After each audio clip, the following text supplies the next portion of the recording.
ആകാശവാണി.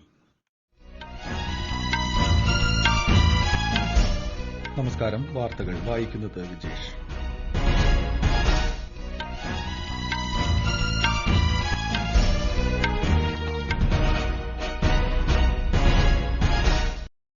പ്രധാന വാർത്തകൾ. ബീഹാറിൽ രണ്ടാംഘട്ട നിയമസഭാ തെരഞ്ഞെടുപ്പ് ഇന്ന്. വിവിധ സംസ്ഥാനങ്ങളിൽ ഉപതെരഞ്ഞെടുപ്പ്. ഈടില്ലാത്ത വായ്പാ പദ്ധതിയായ എമർജൻസി ക്രെഡിറ്റ് ലൈൻ ഗ്യാരണ്ടി സ്കീമിന്റെ കാലാവധി കേന്ദ്ര സർക്കാർ നീട്ടി. രാജ്യത്ത് കോവിഡ് ബാധിതരുടെ എണ്ണവും മരണനിരക്കും കുറയുന്നതായി ആരോഗ്യ മന്ത്രാലയം. കേരളത്തിൽ പരിശോധനകൾ വർദ്ധിപ്പിച്ചു. ഇന്നലെ കൂടുതൽ പേർക്ക് രോഗമുക്തി. അമേരിക്കയിൽ ഇന്ന് പ്രസിഡന്റ് തെരഞ്ഞെടുപ്പ്. ഐപിഎൽ ക്രിക്കറ്റിൽ ഡൽഹി ക്യാപിറ്റൽസ് റോയൽ ചലഞ്ചേഴ്സ് ബാംഗ്ലൂരിനെ 6 വിക്കറ്റിന് പരാജയപ്പെടുത്തി. വാർത്തകൾ വിശദമായി. ബീഹാർ നിയമസഭാ തെരഞ്ഞെടുപ്പിന്റെ രണ്ടാംഘട്ട വോട്ടെടുപ്പ് ഇന്ന്. പട്ന, വൈശാലി, സീതാമഢി, ദർഭംഗ, മധുബനി എന്നിവ ഉൾപ്പെടെ 17 ജില്ലകളിലെ 94 നിയോജക മണ്ഡലങ്ങളിലേക്കാണ് ഇന്ന് വോട്ടെടുപ്പ്. 146 വനിതകളും ഒരു ട്രാൻസ്ജെൻഡർ സ്ഥാനാർത്ഥിയും 513 സ്വതന്ത്ര സ്ഥാനാർത്ഥികളുമടക്കം 1463 പേരാണ് മത്സരരംഗത്ത്. 2.85 കോടി വോട്ടർമാർ സമ്മതിദാനാവകാശം വിനിയോഗിക്കും. രാവിലെ 7 മുതൽ വൈകിട്ട് 6 വരെയാണ് വോട്ടെടുപ്പ്. രാഘോപൂർ, പറു, മിനാപൂർ, അലോളി ഉൾപ്പെടെയുള്ള 8 നക്സൽ ബാധിത പ്രദേശങ്ങളിൽ വൈകിട്ട് 4 വരെയാകും വോട്ടെടുപ്പെന്ന് മുഖ്യ തെരഞ്ഞെടുപ്പ് ഓഫീസർ അറിയിച്ചു. ഇവിടെ സുരക്ഷാസേനയെ വിന്യസിച്ചിട്ടുണ്ട്. പൂർണ്ണമായും കോവിഡ് മാനദണ്ഡങ്ങൾ പാലിച്ചാകും തെരഞ്ഞെടുപ്പ്. ബിജെപി 45 സീറ്റിലും ജെഡിയു 43 സീറ്റിലും വികാസ്ശീൽ ഇൻസാൻ പാർട്ടി 6 മത്സരിക്കും. ആർജെഡി 56ഉം കോൺഗ്രസ് 24ഉം എൽജെപി 52ഉം ആർഎൽഎസ്പി 36ഉം ബിഎസ്പി 33ഉം എൻസിപി 29ഉം സീറ്റിൽ ജനവിധി തേടും. കോവിഡിന്റെ പശ്ചാത്തലത്തിൽ ഒരു പോളിംഗ് സ്റ്റേഷനിൽ 1000 പേർക്ക് മാത്രമേ വോട്ട് ചെയ്യാനാകൂ. 3 ഘട്ടങ്ങളിലായി നടക്കുന്ന തെരഞ്ഞെടുപ്പിന്റെ ഒന്നാം ഘട്ടം കഴിഞ്ഞ മാസം 28-ന് നടന്നു. ശനിയാഴ്ചയാണ് മൂന്നാം ഘട്ടം. ഈ മാസം 10-നാണ് വോട്ടെണ്ണൽ. ഉത്തർപ്രദേശിൽ 7 നിയമസഭാ മണ്ഡലങ്ങളിലേക്ക് ഇന്ന് ഉപതെരഞ്ഞെടുപ്പ് നടക്കും. കോവിഡ് മഹാമാരിയുടെ പശ്ചാത്തലത്തിൽ എല്ലാ പ്രതിരോധ നടപടികളും പോളിംഗ് സ്റ്റേഷനുകളിൽ സജ്ജമാക്കിയിട്ടുണ്ടെന്ന് ഉത്തർപ്രദേശ് മുഖ്യ തെരഞ്ഞെടുപ്പ് ഓഫീസർ അജയ് കുമാർ ശുക്ല ആകാശവാണിയോട് പറഞ്ഞു. ഗുജറാത്തിൽ 8 നിയമസഭാ മണ്ഡലങ്ങളിൽ ഇന്ന് ഉപതെരഞ്ഞെടുപ്പ് നടക്കുന്നു. രാവിലെ 7-ന് ആരംഭിച്ച വോട്ടെടുപ്പ് വൈകിട്ട് 6 വരെ തുടരും. ആകെ 81 സ്ഥാനാർത്ഥികളാണ് മത്സരരംഗത്തുള്ളത്. കോവിഡ് മാനദണ്ഡങ്ങൾ കർശനമായി പാലിച്ചാണ് വോട്ടെടുപ്പ്. ഛത്തീസ്ഗഡിൽ മർവാഹി നിയമസഭാ മണ്ഡലത്തിലും ഉപതെരഞ്ഞെടുപ്പ് നടക്കുകയാണ്. പട്ടികവർഗ്ഗത്തിനായി സംവരണം ചെയ്ത സീറ്റിൽ 8 സ്ഥാനാർത്ഥികളാണ് ജനവിധി തേടുന്നത്. ഉത്തർപ്രദേശിൽ രാജ്യസഭയിലേക്ക് നടന്ന തെരഞ്ഞെടുപ്പിൽ 10 സ്ഥാനാർത്ഥികളും എതിരില്ലാതെ തെരഞ്ഞെടുക്കപ്പെട്ടു. ബിജെപിയുടെ 8 സ്ഥാനാർത്ഥികളും സമാജ്വാദി പാർട്ടിയിൽ നിന്നും ബഹുജൻ സമാജ്വാദി പാർട്ടിയിൽ നിന്നും ഓരോ സ്ഥാനാർത്ഥിയുമാണ് തെരഞ്ഞെടുക്കപ്പെട്ടത്. കേന്ദ്രമന്ത്രി ഹർദീപ് സിംഗ് പുരി, അരുൺ സിംഗ്, ഹരിദ്വാർ ദുബെ, ബ്രിജ്ലാൽ, നീരജ് ശേഖർ, ഗീത ശാക്യ, സീമ ദ്വിവേദി, ബി.എൽ. വർമ്മ എന്നിവരാണ് ബിജെപിയുടെ പുതിയ രാജ്യസഭാ അംഗങ്ങൾ. സമാജ്വാദി പാർട്ടിയിലെ പ്രൊഫസർ രാംഗോപാൽ യാദവ്, ബിഎസ്പിയുടെ രംജി ഗൌതം എന്നിവരാണ് മറ്റ് അംഗങ്ങൾ. മിഷൻ സാഗർ 2ന്റെ ഭാഗമായി ഇന്ത്യൻ നാവിക കപ്പൽ ഐഎൻഎസ് ഐരാവത് ഇന്നലെ പോർട്ട് സുഡാനിലെത്തി. വിശദാംശങ്ങളുമായി ലക്ഷ്മി മോഹൻ. കോവിഡ്-19 പകർച്ചവ്യാധിയെ അതിജീവിക്കാൻ 100 ടൺ ഭക്ഷ്യധാന്യങ്ങളാണ് കേന്ദ്ര സർക്കാർ സുഡാനിലേക്ക് അയച്ചത്. മെയ് ജൂൺ മാസങ്ങളിൽ മിഷൻ സാഗറിലൂടെ Maldives, Mauritius, Seychelles, Madagascar, Comoros എന്നീ രാജ്യങ്ങൾക്ക് ഇന്ത്യ ഭക്ഷണവും മരുന്നും എത്തിച്ചിരുന്നു. മിഷൻ സാഗർ 2ന്റെ ഭാഗമായി ദക്ഷിണ സുഡാൻ, ജിബൂട്ടി, എറിത്രിയ എന്നിവിടങ്ങളിൽ ഇന്ത്യ ഭക്ഷ്യസഹായം എത്തിക്കും. മേഖലയിലെ എല്ലാവർക്കുമുള്ള സുരക്ഷയും വളർച്ചയും ഉറപ്പാക്കുകയെന്ന പ്രധാനമന്ത്രിയുടെയും രാജ്യത്തിന്റെയും ലക്ഷ്യത്തിന്റെ ഭാഗമാണ് പുതിയ മിഷൻ. News desk Akashvani. ഈടില്ലാത്ത വായ്പാ പദ്ധതിയായ emergency credit line guarantee scheme കേന്ദ്ര സർക്കാർ ദീർഘിപ്പിച്ചു. അടുത്ത മാസം 30 വരെ അല്ലെങ്കിൽ പദ്ധതി വഴി അനുവദിക്കുന്ന തുക 3 ലക്ഷം കോടി രൂപ എത്തുന്നതുവരെയാണ് കാലാവധി ദീർഘിപ്പിച്ചത്. വിപണിയിലെ ആവശ്യം വർദ്ധിക്കുന്നത് പരിഗണിച്ചും സമ്പദ് വ്യവസ്ഥയിലെ കൂടുതൽ മേഖലകൾ പ്രവർത്തന സജ്ജമാകുന്നതുമായ സാഹചര്യത്തിലാണ് വായ്പാ പദ്ധതി നീട്ടിയത്. കാബൂൾ സർവകലാശാലയിൽ നടന്ന ഭീകരാക്രമണത്തെ പ്രധാനമന്ത്രി നരേന്ദ്രമോദി ശക്തമായി അപലപിച്ചു. ഇരകളുടെയും പരിക്കേറ്റവരുടെയും കുടുംബത്തോടൊപ്പമാണ് തങ്ങളുടെ പ്രാർത്ഥനയെന്ന് ശ്രീ മോദി ട്വീറ്റ് ചെയ്തു.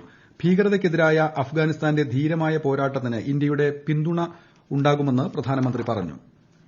രാജ്യത്തെ പുനരുപയോഗ ഊർജ്ജ വികസന ഏജൻസി IREDA ഊർജ്ജ മന്ത്രാലയവുമായി ധാരണാപത്രത്തിൽ ഒപ്പുവച്ചു.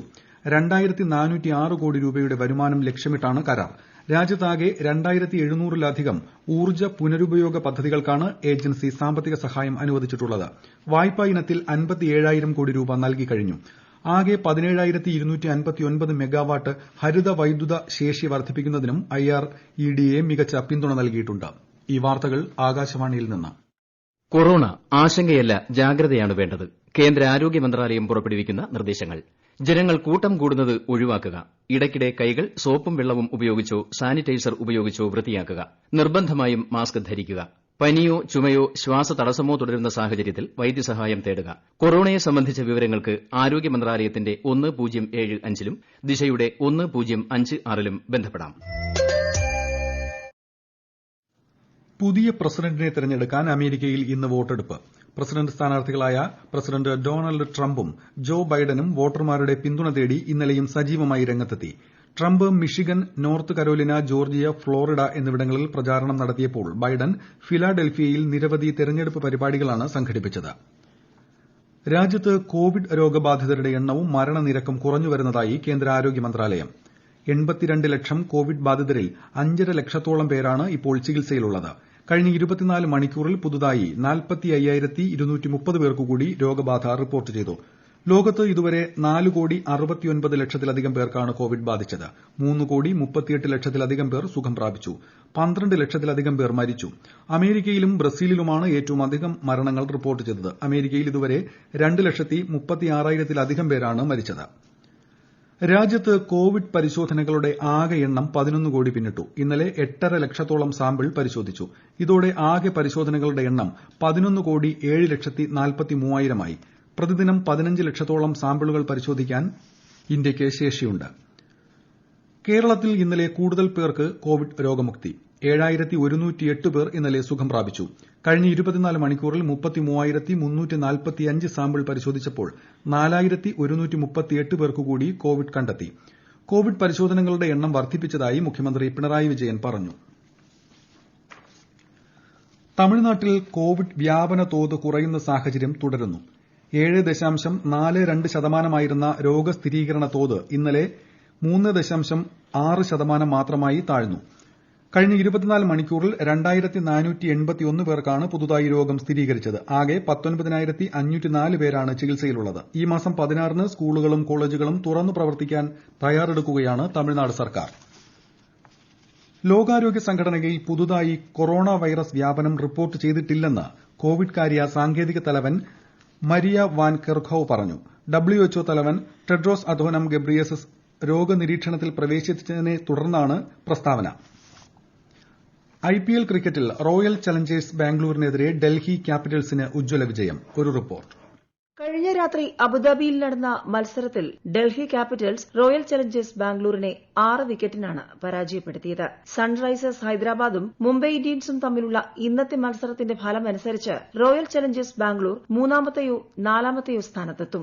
ഇരു ടീമുകളും പ്ലേ ഓഫിലേക്ക് യോഗ്യത നേടി. ഇന്ന് ഷാർജയിൽ സൺറൈസേഴ്സ് ഹൈദരാബാദ് മുംബൈ ഇന്ത്യൻസിനെ നേരിടും. രാത്രി 7:30-നാണ് മത്സരം. News desk Akashvani. Maharashtra legislative കൌൺസിലിലേക്കുള്ള ദ്വിവത്സര തെരഞ്ഞെടുപ്പ് തീയതികൾ തെരഞ്ഞെടുപ്പ് കമ്മീഷൻ പ്രഖ്യാപിച്ചു. നിലവിലെ അംഗങ്ങളുടെ ഔദ്യോഗിക കാലാവധി ജൂലൈ 19-ന് അവസാനിച്ചിരുന്നു. കോവിഡ് സാഹചര്യത്തിൽ മാറ്റിവച്ച തെരഞ്ഞെടുപ്പ് ഡിസംബർ 1-ന് രാവിലെ 8 മുതൽ വൈകിട്ട് 5 വരെ നടത്തും. ഡിസംബർ 3-നാണ് വോട്ടെണ്ണൽ. ഈ മാസം 5-ന് വിജ്ഞാപനം പുറപ്പെടുവിക്കും. നാമനിർദ്ദേശ പത്രിക സമർപ്പിക്കാനുള്ള അവസാന തീയതി ഈ മാസം 12-ആണ്. 2020-23 കാലയളവിലേക്കുള്ള ഇന്റർ പാർലമെന്ററി യൂണിയൻ പ്രസിഡന്റായി പോർച്ചുഗലിലെ ഡുവാർഡ് പാച്ചക്കോ തെരഞ്ഞെടുക്കപ്പെട്ടു. IPU പ്രസിഡന്റായി തെരഞ്ഞെടുക്കപ്പെട്ട പാച്ചക്കോയെ ലോക്സഭാ സ്പീക്കർ ഓം ബിർല അഭിനന്ദിച്ചു. ജനാധിപത്യം, നിയമവാഴ്ച, സമവായ രൂപീകരണം, ബഹുരാഷ്ട്രവാദം എന്നീ ആശയങ്ങളിൽ പാച്ചക്കോയുടെ നിലപാടുകൾ കൂടുതൽ ശക്തവും കേന്ദ്രീകൃതവുമായ ഒരു പാർലമെന്ററി യൂണിയൻ കെട്ടിപ്പടുക്കാൻ സഹായിക്കുമെന്ന് ശ്രീ ബിർല പ്രത്യാശ പ്രകടിപ്പിച്ചു. അസമിലെ ബൊംഗൈഗാവൻ ജില്ലയിൽ ഹരിത ഊർജ്ജം ഭരിതമാക്കാൻ തയ്യാറെടുക്കുകയാണ് ജില്ലാ ഭരണകൂടം. ഇതിനായി ജില്ലയിൽ പുഹാർ പദ്ധതി നടപ്പാക്കുമെന്ന് ഡെപ്യൂട്ടി കമ്മീഷണർ MS ലക്ഷ്മിപ്രിയ പറഞ്ഞു. 1000 സൌരോർജ്ജ വഴിവിളക്കുകൾ ജില്ലയിൽ സ്ഥാപിക്കും. 500 വഴിവിളക്കുകൾ സ്ഥാപിച്ചു കഴിഞ്ഞു. സർക്കാർ സ്കൂളുകളിലും കാര്യാലയങ്ങളിലും സൌരോർജ്ജത്തിന്റെ ഉപയോഗം വ്യാപിപ്പിക്കുമെന്ന് ഡെപ്യൂട്ടി കമ്മീഷണർ പറഞ്ഞു. പ്രധാന വാർത്തകൾ വീണ്ടും. ബീഹാറിൽ 2ാംഘട്ട നിയമസഭാ തെരഞ്ഞെടുപ്പ് ഇന്ന്. വിവിധ സംസ്ഥാനങ്ങളിൽ ഉപതെരഞ്ഞെടുപ്പ്. ഈടില്ലാത്ത വായ്പാ പദ്ധതിയായ എമർജൻസി ക്രെഡിറ്റ് ലൈൻ ഗ്യാരണ്ടി സ്കീമിന്റെ കാലാവധി കേന്ദ്ര സർക്കാർ നീട്ടി. രാജ്യത്ത് കോവിഡ് ബാധിതരുടെ എണ്ണവും മരണനിരക്കും കുറയുന്നതായി ആരോഗ്യ മന്ത്രാലയം. കേരളത്തിൽ പരിശോധനകൾ വർദ്ധിപ്പിച്ചു. ഇന്നലെ കൂടുതൽ പേർക്ക് രോഗമുക്തി. അമേരിക്കയിൽ ഇന്ന് പ്രസിഡന്റ് തെരഞ്ഞെടുപ്പ്. IPL ക്രിക്കറ്റിൽ ഡൽഹി ക്യാപിറ്റൽസ് റോയൽ ചലഞ്ചേഴ്സ് ബാംഗ്ലൂരിനെ 6 വിക്കറ്റിന് പരാജയപ്പെടുത്തി. വാർത്തകൾ കഴിഞ്ഞു. അടുത്ത വാർത്താ പ്രക്ഷേപണം 10:15-ന്.